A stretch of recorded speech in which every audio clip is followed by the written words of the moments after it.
Hello, everyone. Welcome. Good evening, good afternoon, good morning, wherever you are, whenever you're watching this. Um, how is everyone doing? How are you doing, Guilherme? I am cold, but it's getting better day after day. It's the winter, right? So yeah, it's better get used to it. Yes, there's only one way from now, which is colder. Um, Today we are starting our 31st episode of Time to Talk. This is our um, fortnightly date where we talk about mediumship. The main idea of this program is to, I guess, taking it out, bring comments, have a think, have a discussion about the multiple topics touching mediumship or that derive from mediumship. And before we start our very interesting topic, I must say, if somewhat controversial sometimes, um, topic of the day. But before we do that, let's do our usual. Oops. There you go. Our usual. First of all, the broadcasters behind this program. We have Spiritist Society of London. Both Guilherme and I are members of the SSL London. This is a study group that has studies online and face to face about Spiritism. SSL is a member of BUS, the British Union of Spiritist Societies. BUS is a federation uniting a lot of Spiritist societies here in the UK. BUS has a lot of events and initiatives committed to spreading the knowledge about Spiritism. And third one, Kardec Radio, which has been around for over a decade. I think actually it's been 11 years now. I think we're either close to or already past the 11th year anniversary. Kardec Radio is also an institution committed to bringing you knowledge about Spiritism in English. And they have a ton of content. Please go check their web pages. Kardec Radio even has a app, so download the app where you can find all of the information on what they're doing there. Now, episode 31, mediumship in the hybrid world. And I will start this topic trying to be lighter,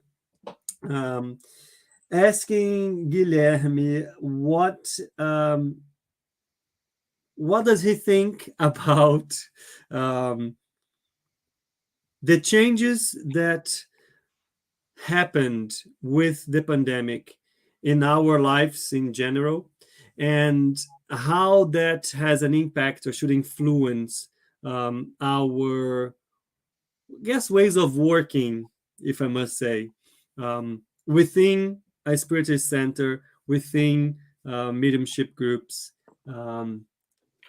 since now everything is hybrid. So, how do you see this connection, this impact, Guilherme? I ask you to be light. Well, the way I see, there's a law of progress. Everything that happens has an organization, and it is according to the law of progress. You start your question asking about our families, our personal lives. It is not the first time in history that we had a pandemic,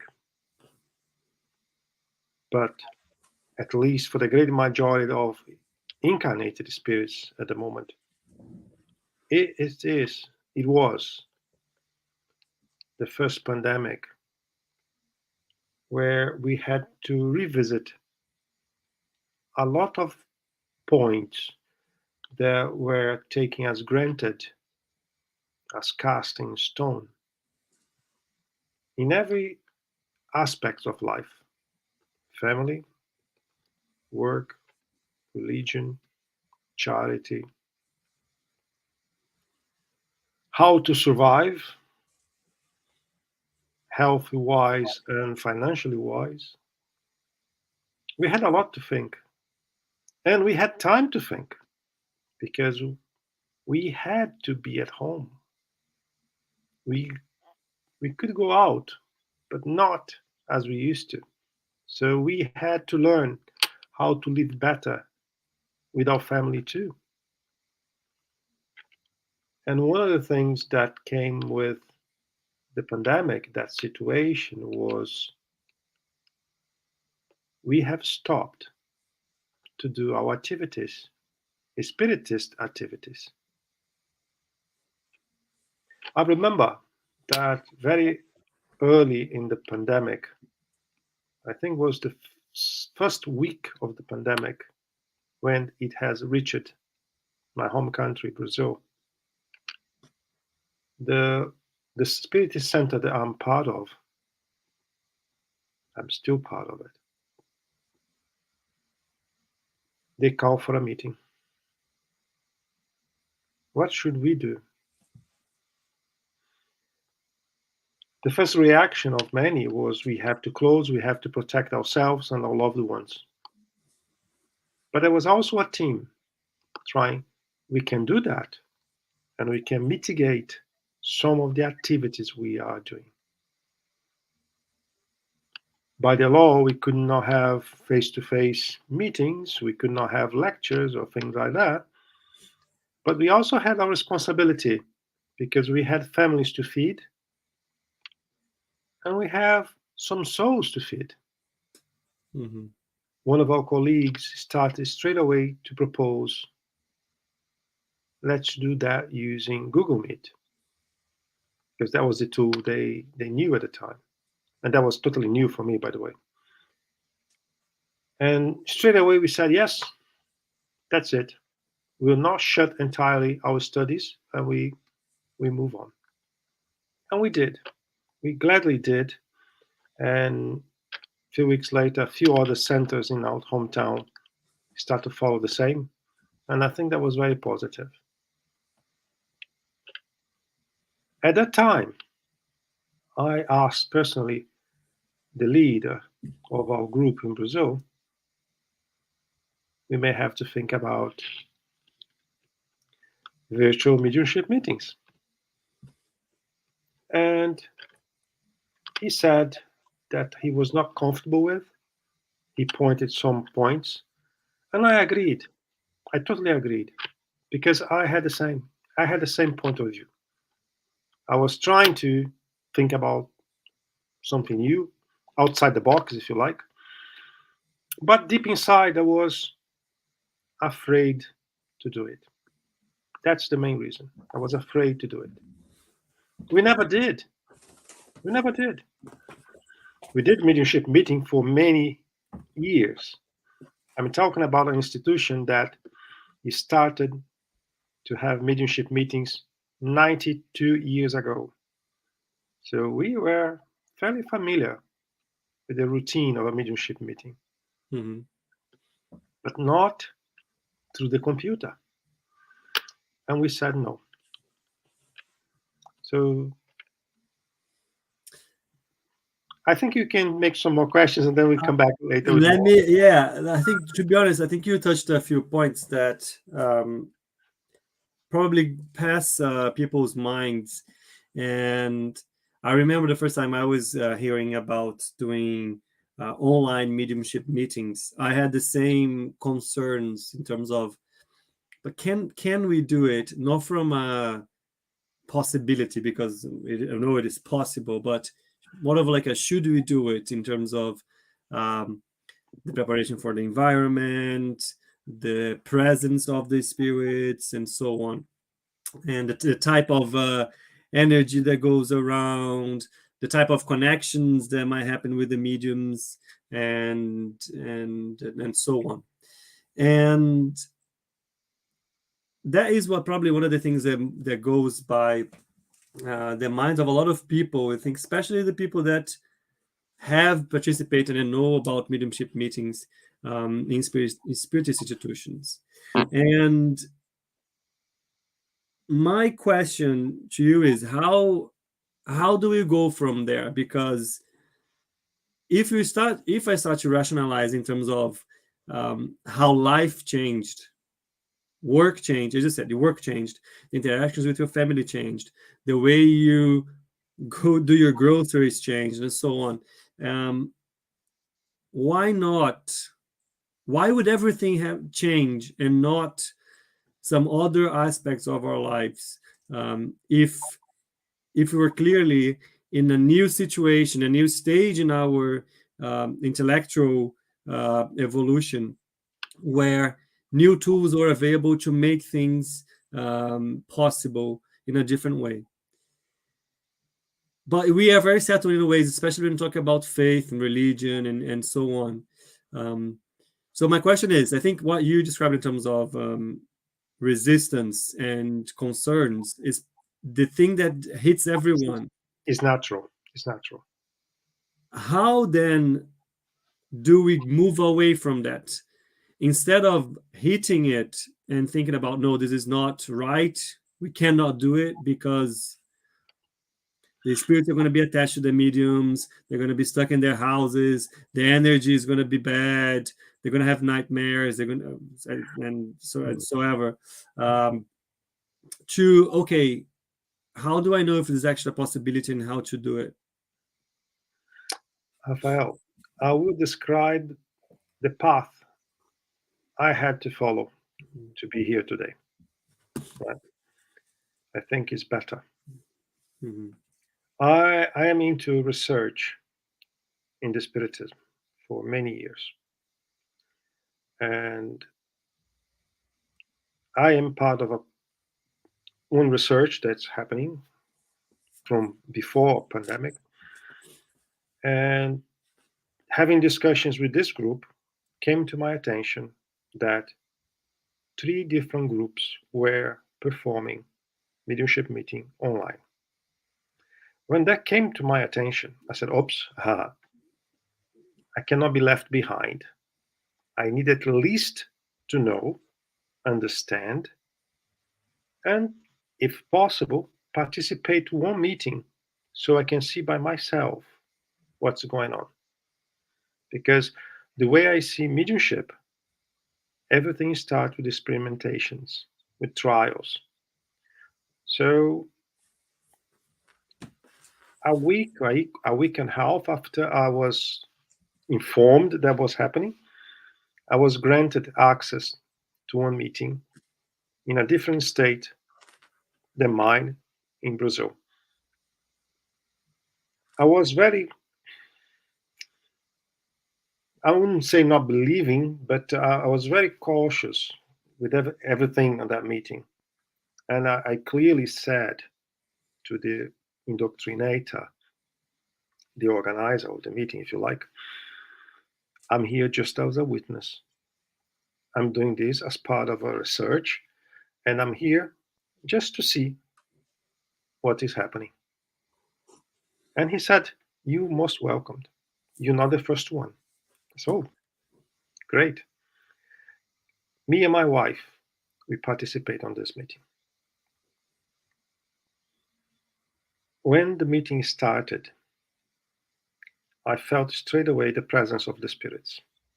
Spirits that I am familiar with because I'm worked with them for many years. But great, they're also here to see what's going on. And the meeting started. Normal conversation, doctrinator and medium, as we have face to face. And I start to feel exactly what I felt for years in a face to face meeting. The energies, the presence, what to do. And my wife had exactly the same too.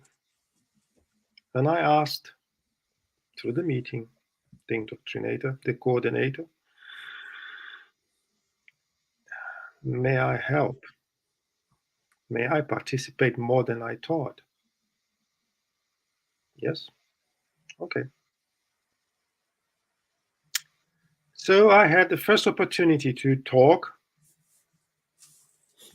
with the spirit through a medium via an online system. It happens in a way that I indoctrinate one spirit in a different country. Mm-hmm. Another indoctrinator spoke with the spirit through my wife. And I also had intuitions, I had participations from the benefactors that I was familiar with.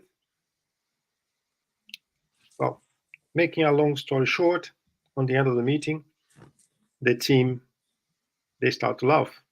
You said you came here only to see.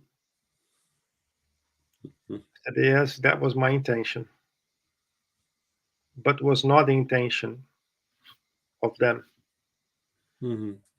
because they throw me in the lion den, if you like. And that was real. From that moment in forward, I had no doubt anymore. I was working with the same team I was working face to face. I was feeling exactly the same. Mm-hmm. And that was the first thing that have changed my perception.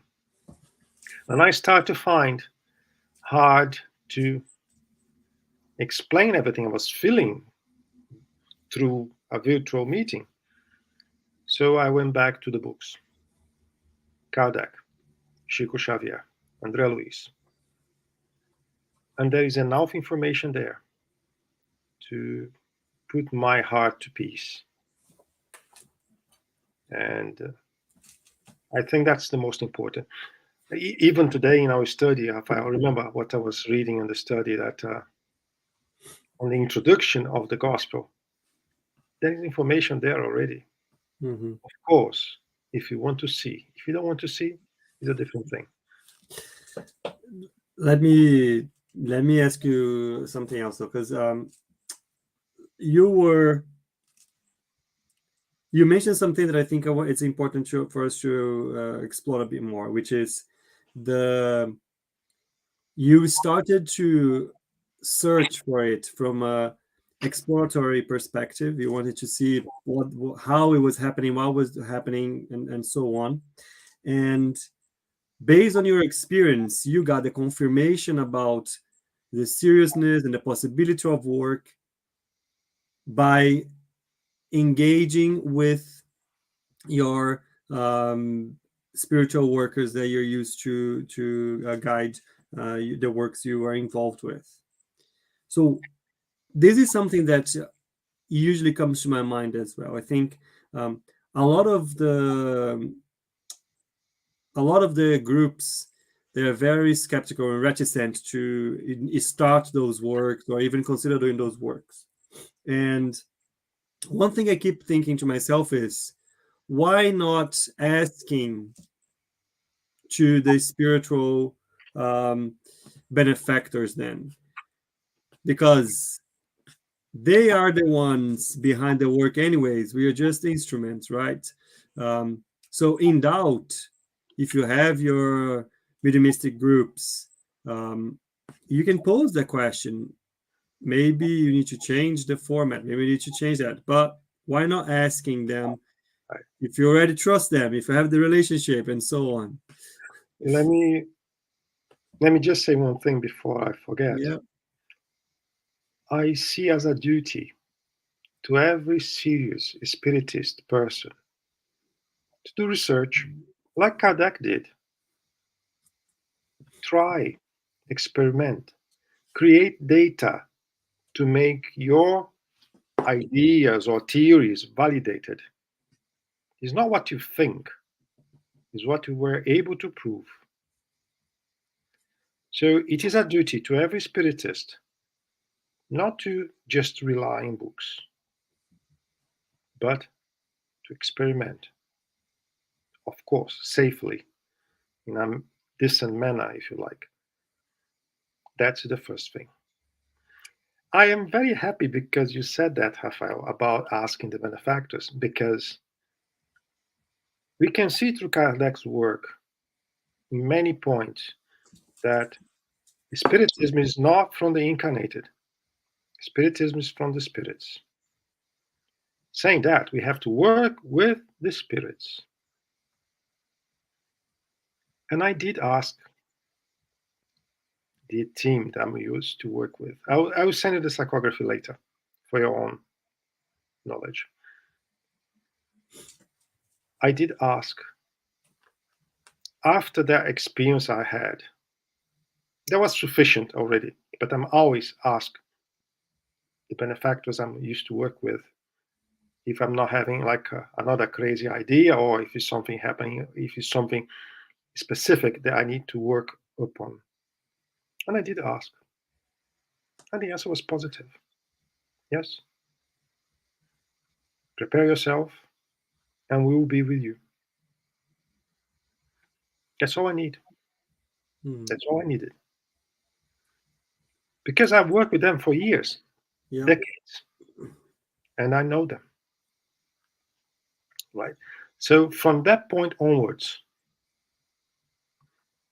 I was engaged in a meeting that I went for the trial. I've been with them for a period until we started the meeting in UK.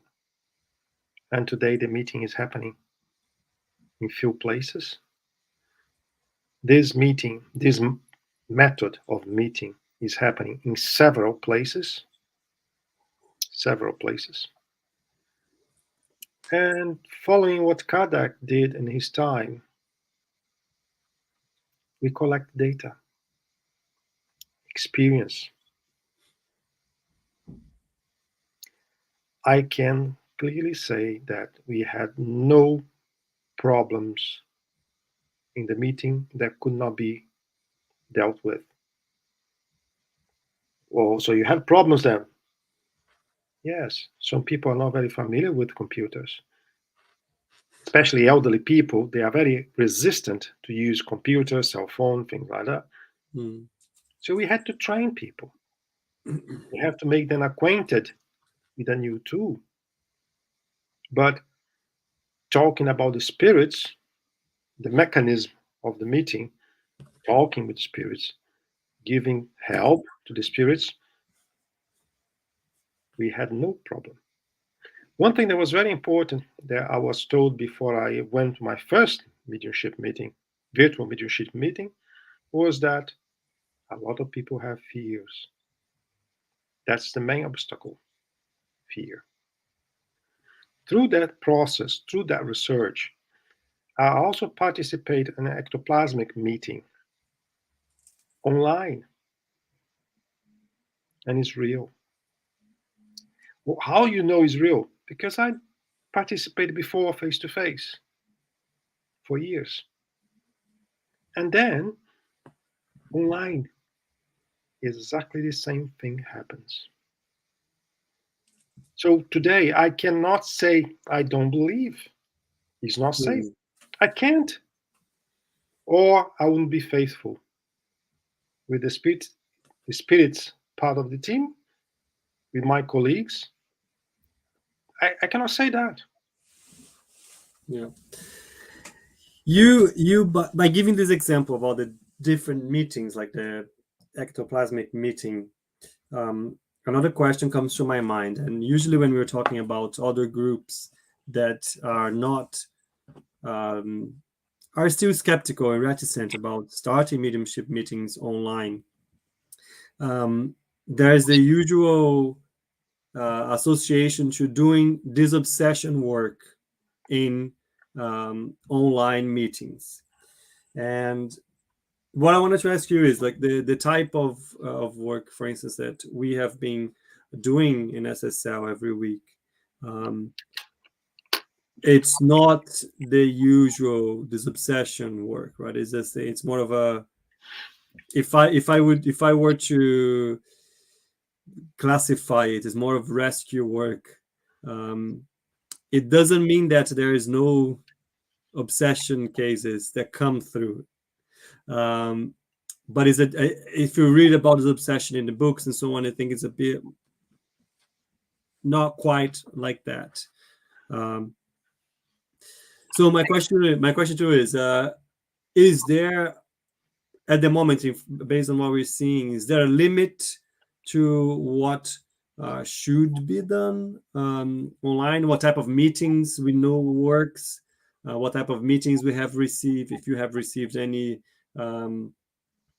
indication otherwise to avoid, how would you go about that? Well, after I had the first question to the spirits team, if that kind of meeting was a way to go, I had several other opportunities where I made different questions. And the only remark that I had through the process from the Spiritist group, from these benefactors, was that do not engage into a disobsession case. That was the only remark. But there's one thing that is very complicated in the Spiritist movement, because people that do not understand what really means these obsession meetings, they think any mediumship meeting is a disobsession meeting, and it's not. So I would recommend people to study a bit more, to do some research, and eventually they will figure out there are differences between types of mediumship meetings. But as ever, mediumship evolves. And a mediumship meeting that is a live organism also evolves. So we started in a way, and things start to progress. And things only start to progress when the team is capable of this type of progress. I'm using progress because I have a lack of better words, if you like. So today, we had different meetings. One time is a bit lighter, the other time is not that light. And the most important is that we are helping those spirits in a safely manner. So, real disobsession meeting is hard to find face to face. What people say is a disobsession meeting is a great majority is not, because people don't even have a clue how to be prepared for a real disobsession meeting, right? But I would say that as anything we start step by step, slowly, no rush. And if you are working with your benefactors, they will not bring you a massive case to deal with on your first meeting, because you need to be prepared first. So things happen normally. Let me ask something else then. I don't mean that to be an attack in no ways to anyone, but it's more of a conversation, right? And I respect very much everybody's opinions. But there are videos online of very respected mediums advising not to do online mediumship meetings as a general rule, right? Without going into much detail or exception, as a general precaution. And I remember when I saw the video, I was already participating. We were already having our mediumship meetings in SSL online for months and working really well as far as we were concerned. So it got me a little bit by surprise to see that. But after a bit of reflection, I think I understood a bit the reasons behind that. And what I want to ask you, what do you think about it? Especially for people that can take that as oh no, I saw this and somebody said we're not meant to do it, therefore I'm not going to do it. How do you see it? Rafael, my response is not to this particular medium or not to any particular medium, but is to the broad audience, is that this is your opinion. I haven't heard any benefactor coming forward and giving an instruction. So you may have different opinions for so many different reasons, and I respect all of them. But I work with the spirits, and it's working. You may be sharing your opinion. I'm sharing with you data.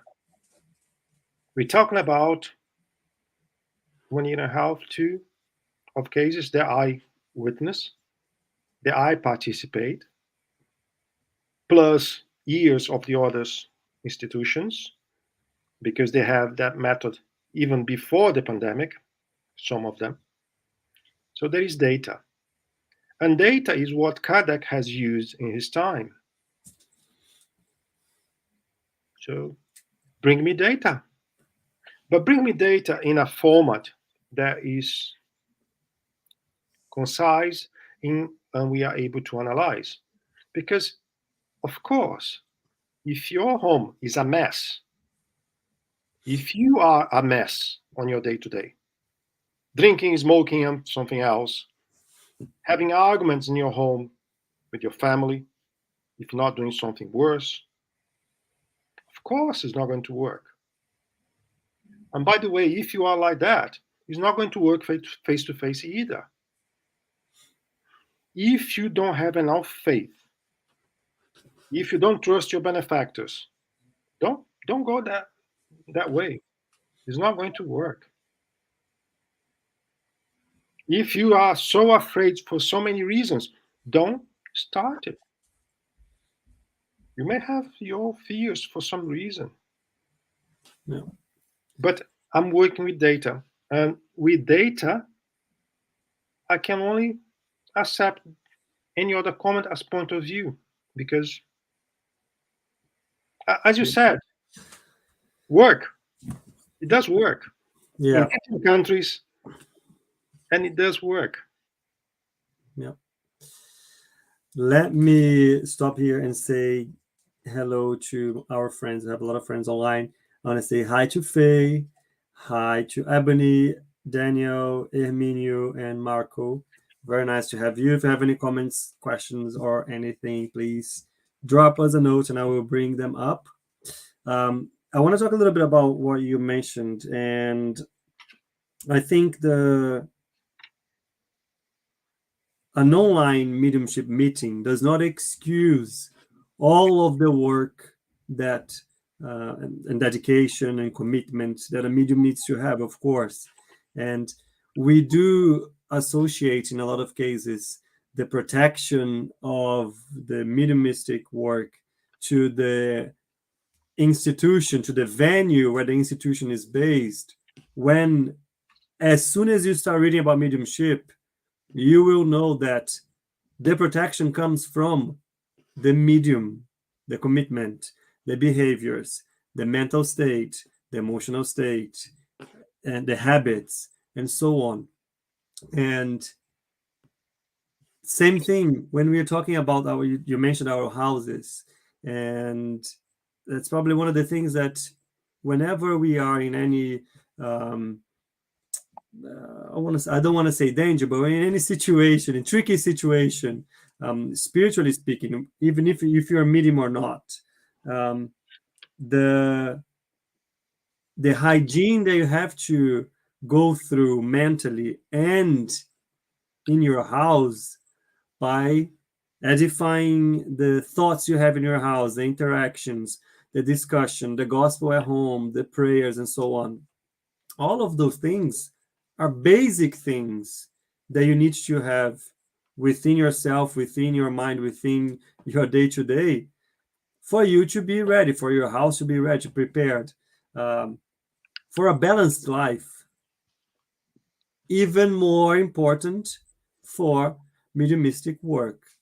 So I think there's whenever we talk about, oh, we're going to do a online mediumistic meeting, together with that, everything else has to come with the study, the cleaning, the commitment, and so on. So I just, when you were talking about that, it was something that I think people disassociate, and they think that the protection around mediumistic work resides only in the physical venue where the group is based. And we know that in reality, that is not true. Actually, the virtual meeting, we replicate exactly the same as we do face-to-face. Our responsibilities and care and duty are exactly the same, must be exactly the same. And we have to be careful, because some people even say, well, I don't want to have a meeting in my place because I'll bring the spirits and they will stay at home. By the way, the spirits that they visit the presential meeting, they can also come with you for your home. If you did not know that before, I'm sorry to tell you that. So that can happen too, So that people create so many boundaries for their own protection, if you like, without really analyzing everything around it.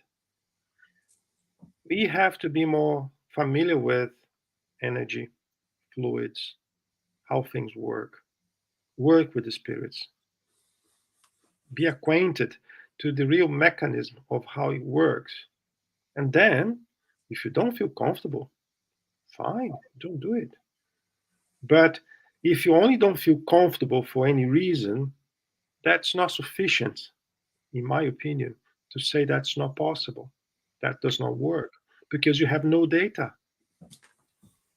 And we are here playing with data, good results.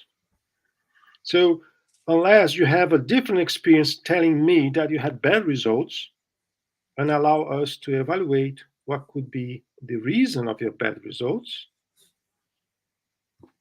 it's just an opinion, I'm afraid. I have a couple of comments I want to bring. I think before we talk a bit about how it's working in our meetings, you give a bit of a testimony of how things are working. I want to just came to my mind, and I think it's what Marco is talking about. Is we have a lot of cases where we have healing sessions or healing interventions where you have a specific group in the center or whatever, where they have a specific type of work where they can take the healing energy to the people where they need in their house. They go a specific time, they do what they need to do, and go on. So how is that different from a hybrid work? How is that different from an online work? I think that what I'm trying to bring again is the mediumistic work. It might seem and it might depend on organization that we do here on our plane, but the real control over the work, planning, and so on, it happens on the other side. So if you're comfortable with the spirits that you work with, the benefactors, the mentors that guide the group you're involved, you should be comfortable and trusting of the works that are about to happen, even if it's in a different format. Because if you have their confirmation or approval, if you must, then there's trust. And whatever needs to be put in place on their side to protect everyone will be put in place on their side. And of course, that's not going to excuse you from doing your part as a medium, as a counselor, or any other role that you have in the meeting. Rafael, we are prepared to receive that healing from distance, as people call sometimes, and that's valid. I'm okay. I'm happy with that. But helping from distance. Now I'm afraid. So that everything lies within our hearts and what we think. But the organization is beyond our organization, as you said. The organization is from the other end, not from this end. And if you don't work with them, if you don't trust them, I start to have the same questions if you do work well with them when you are face to face as well. Because if they are here, what's the difference? If you can have your face to face meeting, do it. Don't stop doing it. That's not what we are advocating here. Not at all. But if you cannot, don't find an excuse not to do charity because you are afraid or because of any other reason. Because this is one of the regrets I have. Yeah. On the beginning of the pandemic, for a period, I stopped helping the spirits. They were in need. I cannot undo what I did. Today, I still don't have a possibility to have a face-to-face meetings because of my geographic localization. But I'm working with the spirits several times a week, every week. How many times are you working at the moment? How frequent is your mediumship meeting at the moment? Oh, very good. You're having 2 meetings a week? Wonderful. You're doing your bit. What about you? They are doing nothing right now. Nothing, I mean, having mediumship meetings to help spirits that are in need right now. What is your excuse not to do? Because that's the best word that comes to my mind, is an excuse. If you try, if you generate data, if you study with an open heart to find the right information to give you support, and on the end, you don't feel comfortable or capable to participate in such a meeting, so be it. But we are responsible for everything we do, and we are responsible for everything we don't do. The tool is here, is real. Work. We don't want to do. Yeah. Eventually, we'll know the consequences of it. Evan is making a good point here that we actually see that in every single book that we read. The technology we have today to facilitate our online meetings originated in the spirit realm. So I don't see why technology should be a barrier for holding mediumship meetings. A very good point. Is not. Technology is not a barrier. Our preconceptions are. Yeah. We still have people that advocate that the earth is flat. Regardless the amount of data we have proving that the earth is not flat. And we advocate a lot, Kardec, but only when it's working for me. I think it's there's an element of we get settled on our own ways. Just because you study spiritism, it doesn't change you from being someone or somebody who is adverse to change. It's our natural reaction when things change. And we think that maybe because we're spiritists, we've been studying about it, we've been reading, and we understand everything, we might be a bit more open-minded. It's not true. Do you know what came to my mind, Rafael? Just interrupting you a little bit. Yeah. Kardec, he was very happy to see from the turntables moving into the baskets, moving into the little baskets, moving into the little tables, until the medium started to write. He was very happy to see all of it. But I'm pretty sure there's a lot of people that would like to return to the table. Yeah. Interesting parallel. I like it.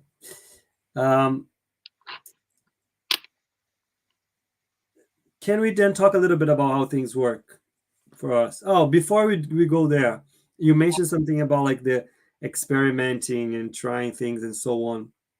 And that got me a little thinking a little bit about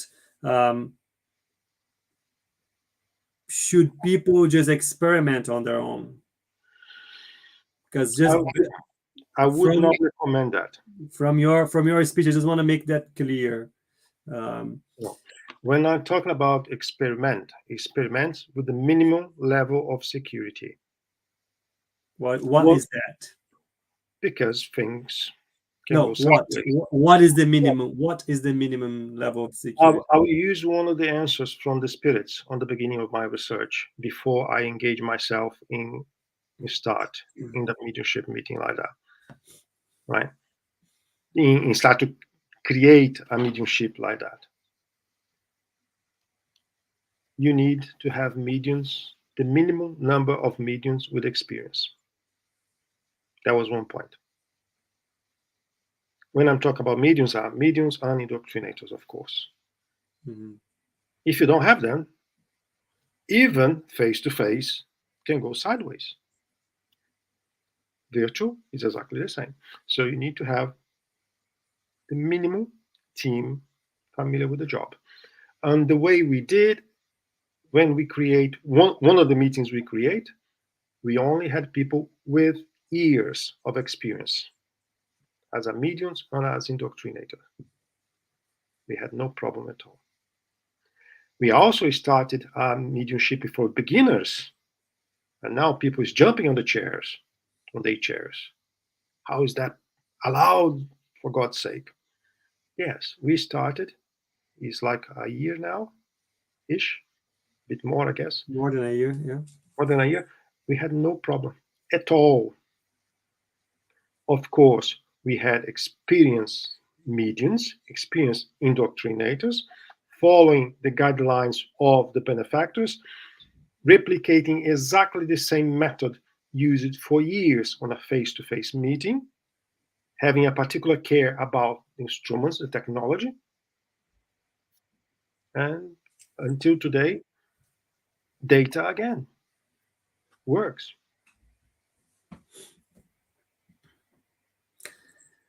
Why don't no, you there? Why don't we talk a little bit about the format then? And let me just do a clarification here because I think the word indoctrinator might scare a lot of people. Who is scared? I'm scared. I'll teach you here now. Come on. Indoctrinator is nothing but a counselor. I think it's a better way of describing it. Somebody who will talk, listen to the spirits, talk to them, and try to help them, guide them in their problems and issues they might be facing. But it's not somebody who's trying to brainwash them. It's just somebody who's trying to talk to them through counseling. So I think counselor is probably a better word, not to scare anyone. But anyways, we still have some time. Why don't we talk a little bit about our experience? Like as you said, we've been running mediumship meetings online for over a year now. So there's a lot of observations, a lot of empirical data that we can share. So how would you describe how would you go about sharing that to anyone out there? Well, to share, first I have to have someone interested to have access to the data. To share something like that is difficult to me. How I'm going to share something if I don't know what you want, right? What I can share is the organization we have. We have the indoctrinators. We have the mediums. We call each medium at his time, his or her time.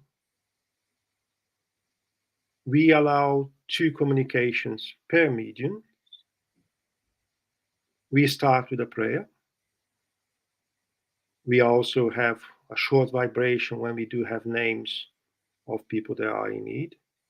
After that vibration, let's say I'll call let's vibrate for Rafael. And then Rafael will have a time, like he would on a face-to-face meeting, to give communication to two spirits. When the two spirits' communications are over, I will call Joseph. Let's vibrate for Joseph. Joseph will give voice for two different spirits. I'll call Mary. Mary will give voice to another two spirits. On the end of the meeting, we wrap up with a prayer.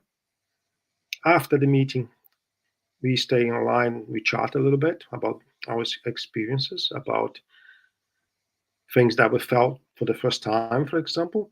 Because don't get me wrong, even on face to face, sometimes we have things that never happened to us before because mediumship evolves. So after that conversation, we sharing our experiences, we have questions, we try to answer those questions, and that's the mechanism. But I'm very willing to share anything, provided that I know what people wanted to be shared. No, I think, but that's what I meant. I think it's just explaining a bit of the format. I would add to that at least from the ones I participated, they are voluntary manifestations. So there's no at the moment evocation. No, we don't do evocations. And what about technology issues? How do you go about that? Well, if we are in Europe, very unlikely we'll have technology problems, providing we know how to use the cell phone and the computer, right? Even in the eventuality of a problem, we can always first trust in our benefactors. We are not alone in our place. Likewise, Rafael is not alone in his place.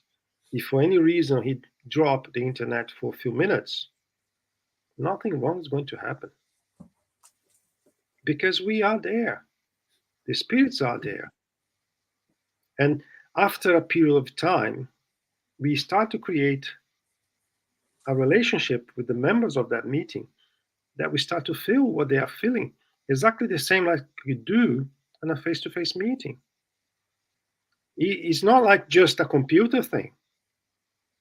We have like an entanglement of energies, of fluids.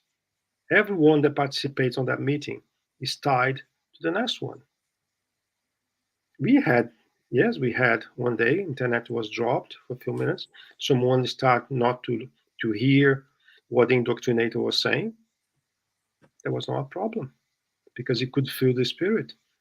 We could continue the conversation until the internet returned, and it was very normal. It all depends on what you believe in your faith, in your practice. And if you are so scared about technology, as I'm using here a computer, for example, when I'm traveling to France, because of hotel internet sometimes not very good, I connect my computer to the Wi-Fi of the hotel. That is 50-50. But I also connect using my cell phone. One day, the computer was down, and I continued the meeting through my cell phone. There was no interruption. So there's always a way around if we want to have a way around. So technology is not an obstacle that cannot be surmounted. You mentioned something about the attunement of the team working together, and we do see that very clearly in the testimonials from the group members, right? That the different mediums have different types of mediumship, and they experience things differently. But we do see a common reporting that we perceive the group, even though we are spread in different cities and so on. People can perceive and see the group from their astral body, as if we were connected in a specific area, in a meeting room, around the table, with workers around us. So that connection, and you see that as somebody is bringing a communication from one spirit, other mediums or even the indoctrinator or counselor they also feel the things that the spirit that is communicating is feeling. Mhm. We even have specific cases where we have two spirits. They are communicating to one another through different mediums in different cities. So we are seeing, again, from our empirical observations, no limits in terms of how the sessions are run for that type of work. But how is that possible, Rafael? You know? Well, I would suggest studying the topic perispirit, fluid, double vision. And when you start to put everything into the pot, you start to understanding a bit how that mechanism works. Yeah. I do feel there is a there, as it should be, right, as it's normal, uh, by understanding that these meetings are possible and they work, we can um, talk about our own experiences.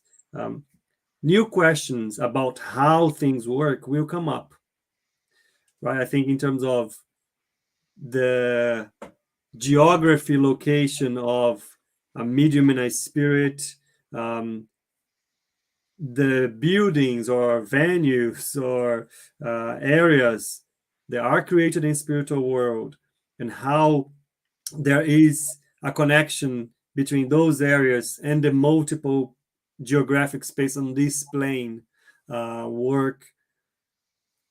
If the connection between the spirit and the medium is at a physical level on the same place or not, or how quick you can take a spirit from one place to another, all of those questions that will come up and can come up from learning that it's possible to do mediumistic meetings in other formats will help us understand further the connection between the body and the spirit, the functions of perispirit, different mediumistic characteristics. So those things actually open up doors for us to question, so we can understand better the phenomena. We can understand better the realities of the spiritual life. So that is also a open door for more questioning in terms of how things work and You better said understanding. something, you said something very important. Ask your benefactor. Well, I guess you trust him or her, right? So don't trust anything we are saying here. Ask them. If they say it's not safe, so be it. Mhm. Ask your benefactors. I really encourage all the mediums, all the indoctrinators, all the coordinators, ask the benefactors you're working with and take from there. Don't don't trust us. Take it from there. Very good. We are getting to our end. I think before that I close, I just want to shout out to Marco. Marco is sharing some other examples of testing things and trying different things. He's talking about transcommunication, the science we're trying during the World War II, and also used by mediums in Brazil. So I guess it's from the perspective of trying those things and studying them, understanding them, seeing the possibility of them, will give us more space to understand better the phenomena and the reality of spiritual life. Yeah. On this topic, there are serious people studying TCI. It's real. But once again, a lot of people may not think it's true, may not think it's real, may not think it's safe. But eventually, like Chico Xavier told us, we will have means of communication with the spiritual world that do not need the medium. How that's going to happen? I'll leave that word. Um, just so we close here, because you mentioned the introduction of the gospel according to Spiritism. Just brought a little passage here. It's from the second item, the second part of the introduction. God willed for the new revelation to reach humankind through the quickest and most authentic way possible. That is why God has entrusted the spirits with taking it from one pole to the other and manifesting themselves everywhere without giving anyone the exclusive privilege of hearing their word. This universality in the Spirit's teaching is what comprises Spiritism power. I'll leave that as food for thought.